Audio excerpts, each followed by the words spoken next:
এমবিবিএসে আসার পর অ্যাটেন্ডেন্স নিয়ে রিগ্রেটটা অ্যাটলিস্ট সবার হয়ে থাকে। হাই, আই এম অদিতি, আমি second year MBBS student, Sagar Dutta medical college. দিনের শুরুটাই হয় ক্লিনিক্যাল পোস্টিং থেকে। আজকে আমার ক্লিনিক্যাল পোস্টিং ছিল হসপিটালে, দেন কিছু হিস্ট্রি টেকিং নিলাম, ওটাই মেনলি আমাদের সেকেন্ড ইয়ারে করতে হয়। 75% থিওরি অ্যান্ড প্র্যাকটিক্যালে 80% অ্যাটেন্ডেন্স চাই। বাট প্রত্যেকবারে আমার সেম কেস হয়, আমার ফাইনাল এক্সামের আগে লিস্টে অ্যাটেন্ডেন্স ঠিক কম থাকেই। ফার্স্ট ইয়ারে আমি ভেবেছিলাম যে সেকেন্ড ইয়ার থেকে আমি ফার্স্ট দিন থেকে ভালো করে ক্লাস করবো, যাতে লাস্টে অ্যাটেন্ডেন্সের রিগ্রেটটা না হয়। যেখানে আমার প্রত্যেকটা ফ্রেন্ড লাইব্রেরি রুমে এসে পড়ছে, সেখানে আমাকে অ্যাটেন্ডেন্স পূরণ করার জন্য এই এক্সামের টাইমেও কলেজে যেতে হচ্ছে। বাট সেকেন্ড ইয়ারেও সেম, এখানেও আমার অ্যাটেন্ডেন্স কম হয়ে গেল। এখন তো মনে হচ্ছে থার্ড ইয়ার থেকে আমি ভালো করে ক্লাসে যাব প্রথম থেকে। ক্লিনিকের পর এখন প্যাথো ক্লাস রয়েছে। প্যাথো ম্যাম আমাদেরকে স্লাইড দেখাচ্ছিলেন।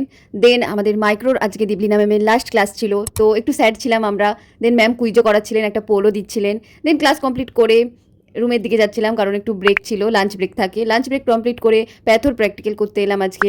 প্যাথোর প্র্যাকটিক্যাল কমপ্লিট করার পর বাইরেটা আজকে খুব সুন্দর লাগছিল, তো একটু ভিডিও করে নিলাম। তো আজকের ভিডিওটা এতটাই, বাই।